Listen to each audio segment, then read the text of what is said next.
The sky over Europe in 1944 was a battlefield of its own, cold, endless, and merciless. American bombers droned forward like steel giants, carving their way through enemy territory, while their guardians, the sleek, deadly P-51 Mustangs, cut across the clouds with one mission: bring every crew home alive. But on one particular morning, as the sun broke through the winter haze, one P-51 pilot would discover that fate had written him a different ending.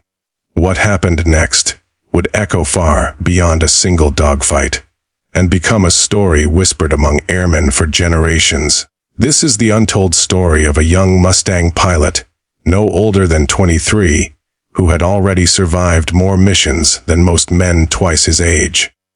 He wasn't a hero by choice. He was a hero by circumstance. Like thousands of American fighter pilots in World War II, he woke up each morning knowing he might never see another sunrise. On that day, during what should have been a standard escort mission over Nazi-occupied Europe, everything changed. A swarm of enemy fighters tore through the formation. Radios erupted with panic. Smoke trailed across the sky. And amid the chaos, this pilot made a decision. One that would save lives, shake enemy lines, and alter his own destiny forever. Shot down behind enemy territory, alone and wounded, he embarked on a final mission, not in the cockpit of his aircraft, but on foot, through forests crawling with danger, through villages scarred by war, and into the shadows where resistance fighters, civilians, and soldiers all played their part. This isn't just a World War II story. It's a testament to courage, sacrifice, and the extraordinary truth that even when a pilot falls from the sky, his impact can rise far beyond the battlefield. The morning of the mission began like all the others. Quiet, cold, and heavy with the kind of tension only wartime aviators ever understood. The air on the airfield tasted of fuel and frost, the ground crew moving with their usual practiced urgency as they prepped the P-51 Mustangs, lined up like silver arrows waiting to be released. Pilots shuffled toward the briefing room, boots crunching against the hard ground, breaths turning to mist in the early light. No one spoke more than they had to. The silence was its own language. Every man knew what the day could bring. Every man knew someone might not return. Inside the briefing hall, the walls were plastered with maps of Europe, routes marked in red pencil, enemy positions circled and underlined. The commanding officer didn't waste time. He pointed at the board and laid out the plan: a deep escort mission into the heart of German territory.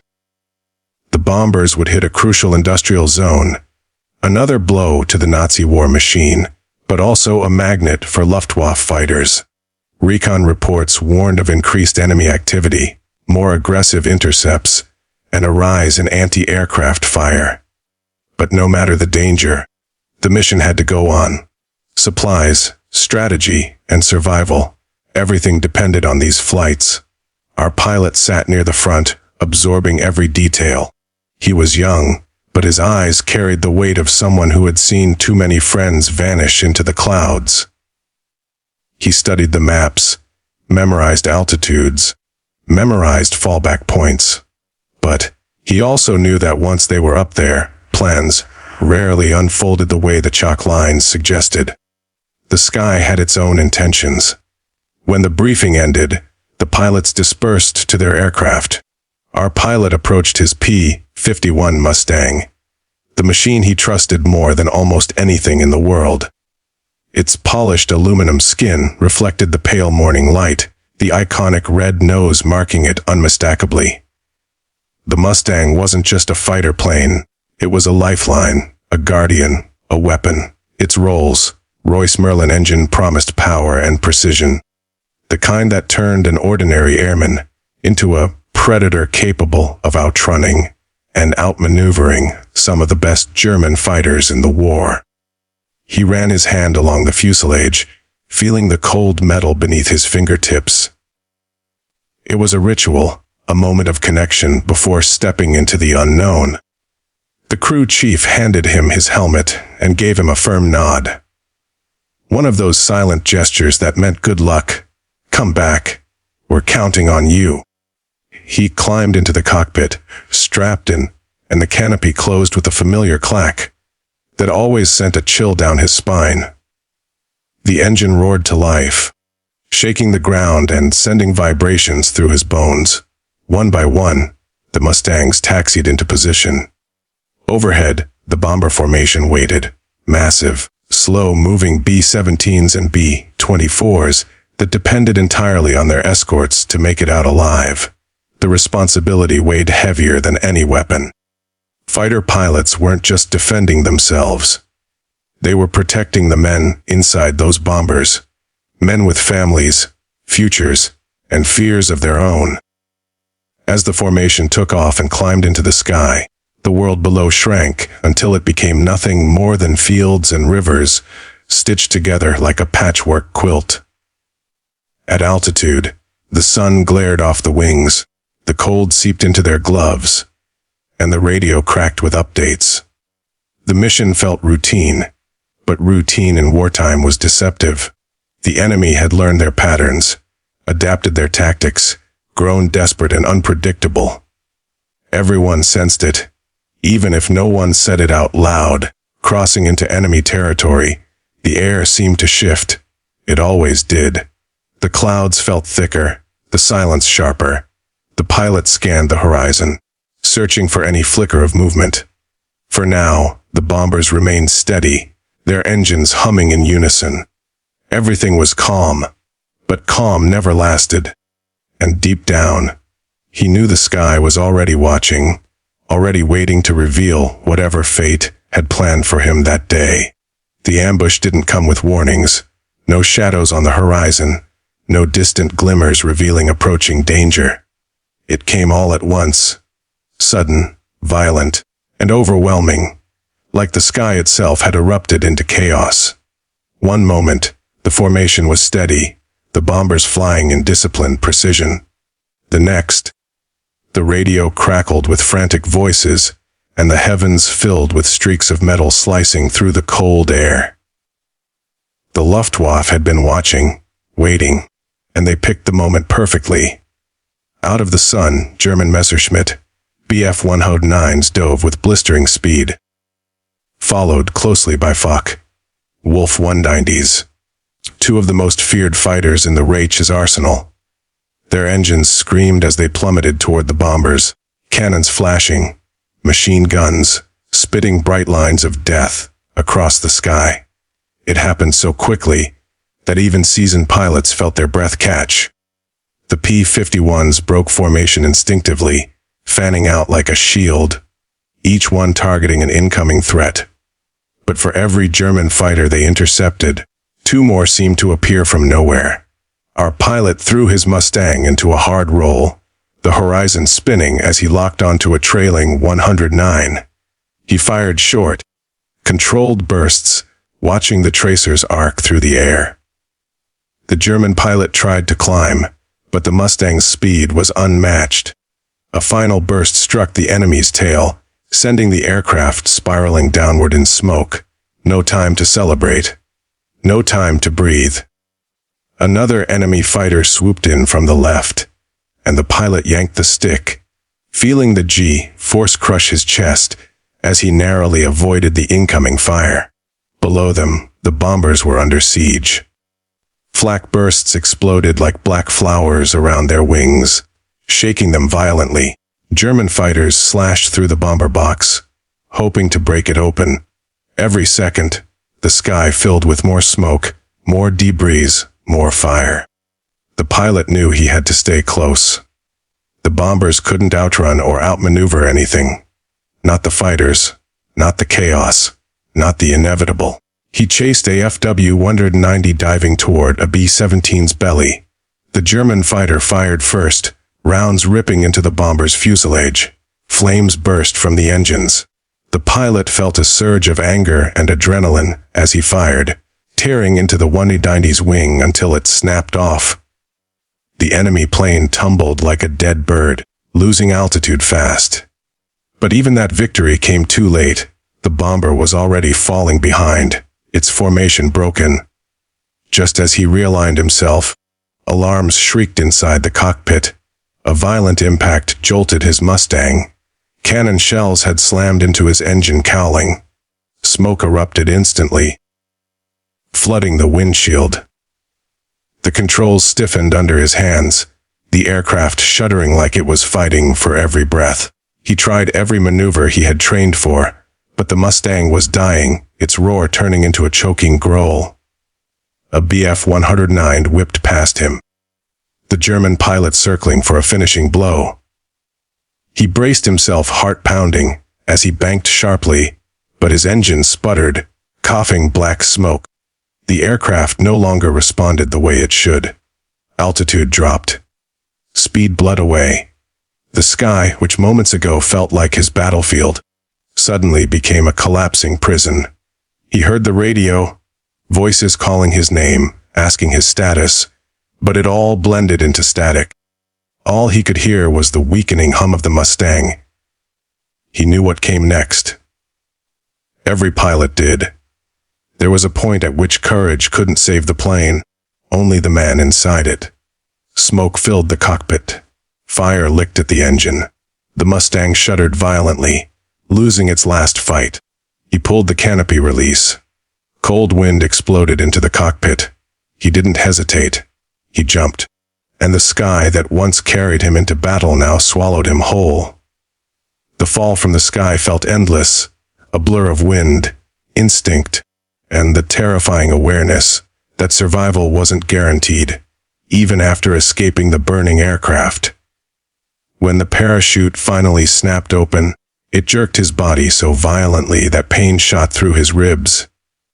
The burning wreckage of his P-51 spiraled toward the earth far below, a trail of smoke marking the end of the machine that had carried him through every mission until now.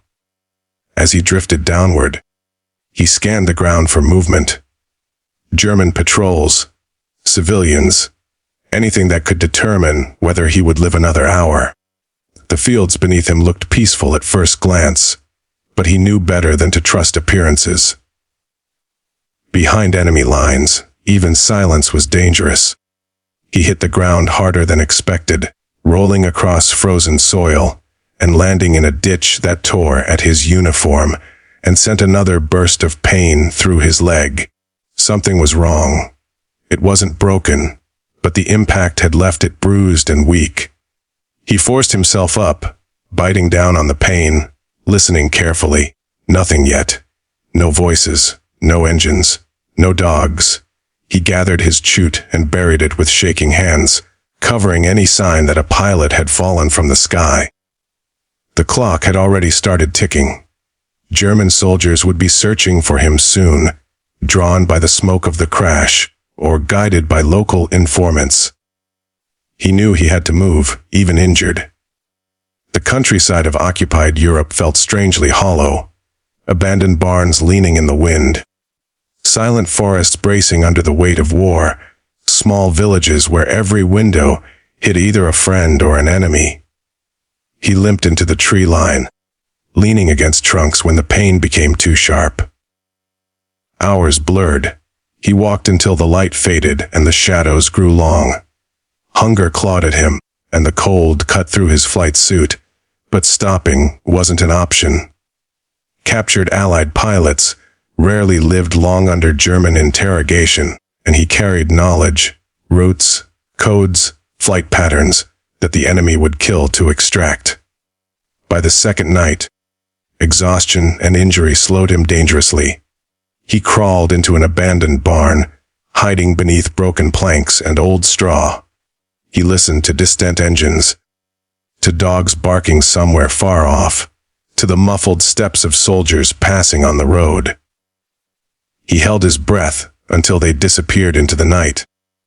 When he finally slept, it wasn't rest, it was survival shutting his mind down for a few hours. But fate shifted on the third day.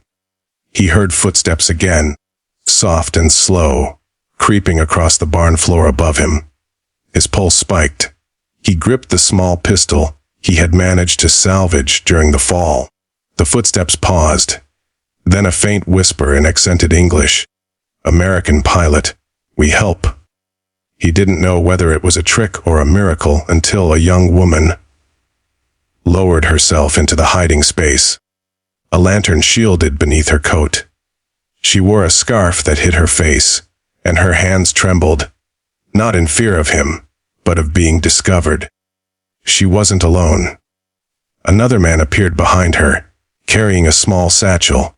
They were members of a local resistance cell, people who risked their lives daily to sabotage German operations and help Allied pilots escape.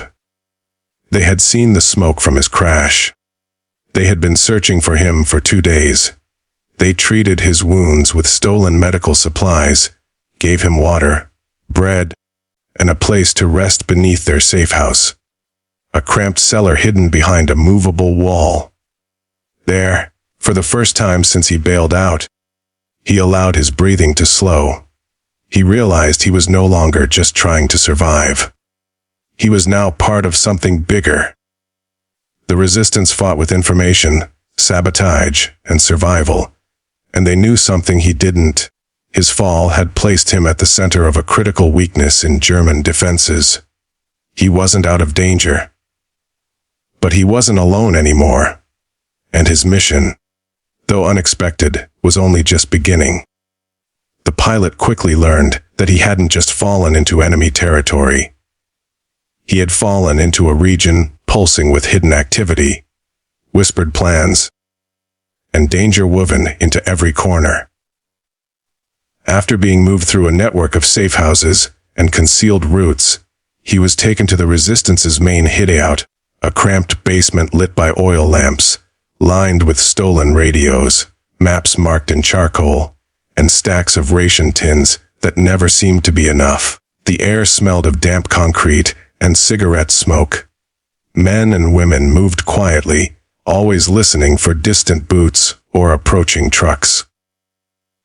Despite the fear that lingered over everyone, the pilot felt a shift in the energy the moment he entered.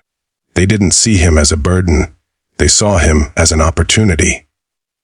The local resistance commander, a man with tired eyes and a scar across his cheek, spread out a tattered map on the table. With a trembling finger, he pointed to a stretch of railway running through the region, one recently damaged by Allied bombers. The attack hadn't destroyed it completely, but it had crippled communication lines long enough to disrupt German logistical control. The Germans were scrambling to repair it, sending urgent radio messages, dispatching troops, and rerouting convoys. There was confusion in their ranks, confusion that could be exploited.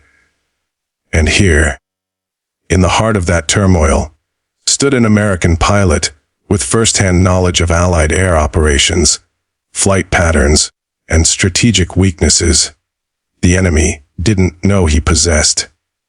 The pilot listened as they described the region's importance: munitions factories hidden in the forests, supply lines feeding the Eastern Front, and relay stations used to coordinate Luftwaffe fighter responses. The resistance had fragments of information, observations, rumors, clues, but nothing cohesive.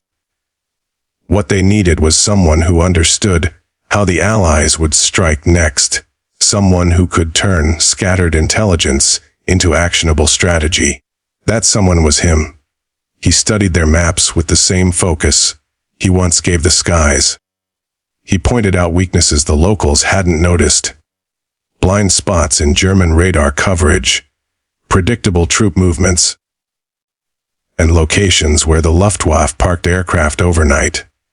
He explained how bomber routes were chosen, how weather patterns could mask Allied approaches, and how certain roads were likely being used to move anti-aircraft equipment to vulnerable positions.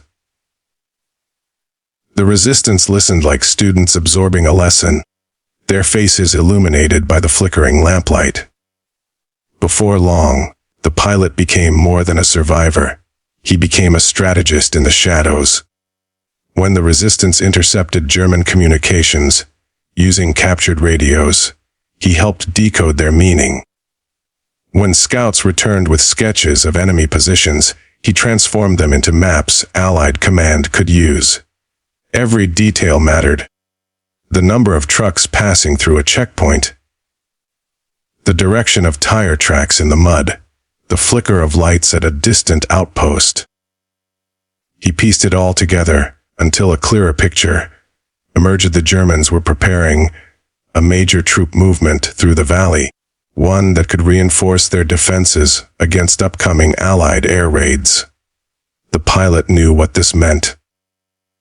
If the Allies struck at the right moment, if they hit the convoys before they reached their destination, they could cripple German resistance in the region. But timing was everything, and the pilot, grounded yet determined, helped the resistance identify the exact window in which to act, and so began a secret campaign. Resistance fighters sabotaged key roads, slowing convoys just enough to delay their arrival. They sent coded signals across the countryside, guiding Allied aircraft toward the right targets.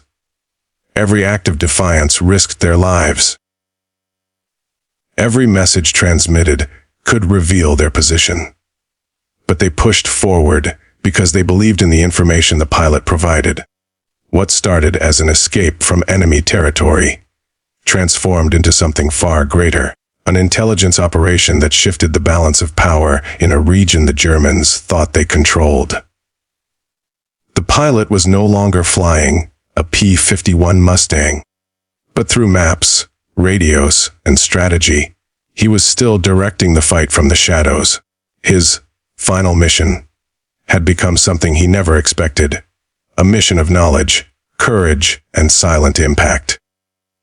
And the consequences of what he helped uncover were about to reach far beyond that hidden basement. As winter tightened its grip on the countryside, the pilot's days blurred into a cycle of whispered meetings, coded messages, and tense moments, listening for the distant rumble of German boots. He had survived the fall, survived the search parties, survived the cold. But now he faced a different kind of battlefield, one where every move had to be precise, and every mistake could mean death, not just for him, but for the entire resistance network that sheltered him. Yet despite the constant danger, he pushed forward because he knew the intelligence he carried, combined with what he and the resistance had uncovered, could change the tide of the war in that region. Weeks passed. Allied forces continued their advance, inching closer with each victory on the Western Front. The resistance sensed the shift long before the Germans did. Supply lines were breaking. Morale was weakening, and the intelligence the pilot had gathered, precise troop counts, transportation routes, hidden depots, communication weaknesses, was becoming more valuable by the hour. Every coded message they smuggled through their underground channels helped shape the battlefield far beyond the villages and forests of their province. One icy morning, before dawn, a distant thunder rolled across the horizon. Not the sound of storms, but the unmistakable rhythm of artillery fire. The Allied push had reached the outskirts of the region. The resistance scrambled into action, delivering their final transmissions, burning documents, and preparing escape routes ahead of potential German crackdowns. The pilot stood among them, legs still weak but spirit unbroken, knowing that the end of this hidden war was near. Then came the moment they had all prayed for. Allied scouts appeared at the edge of the forest, cautiously moving through underbrush, weapons raised. The resistance held their breath until one scout recognized the coded sign they had agreed upon. In seconds, tension dissolved into exhausted relief. The pilot emerged from the shadows, thinner worn, and hardened by weeks of survival and secrecy. When the American soldiers identified him, his uniform torn, his face pale but unmistakably one of their own, they stared in disbelief. He had been listed as missing in action, Many assumed he had gone down with his Mustang. And yet here he was, alive, carrying with him intelligence reports that commanders would later describe as strategically invaluable. He was escorted back behind Allied lines, or the doctors treated his injuries, and debriefing officers listened for hours as he recounted everything: the crash, the days in hiding, the maps he drew, the patterns he decoded, the sabotage missions executed with pinpoint precision. His contributions didn't just save lives. They shaped operations that protected bomber crews, disrupted German reinforcements, and accelerated the Allied advance through the corridor. For many pilots, the cockpit was the only place they felt they could influence the war. But his story became proof that courage didn't end when the aircraft fell. Sometimes it began right there, on the ground, with nothing but instinct, determination, and the willingness to keep fighting in whatever form the mission required. After the war, historians pieced together the full impact of the resistance network he aided. They found evidence linking his intelligence to successful airstrikes, derailed supply convoys, and weakened German coordination in the region. His final mission, the one he never expected to take part in, saved lives on both sides of the sky he once patrolled. He returned home eventually, carrying memories he rarely spoke about. Faces of the resistance fighters who risked everything, the roar of his burning Mustang, the silent courage that came from fighting without wings. And though he flew again in peacetime skies, he knew that the mission that defined him wasn't one flown at high altitude. It was the one he completed on foot, injured, hunted, but unbroken. His legacy lived not in medals or formal honors, but in the quiet truth that a pilot shot down behind enemy lines became a pivotal force in one of the most decisive phases of World War II. His final mission had changed everything. Because he refused to surrender, even when stripped of the one thing he thought made him a soldier: his aircraft.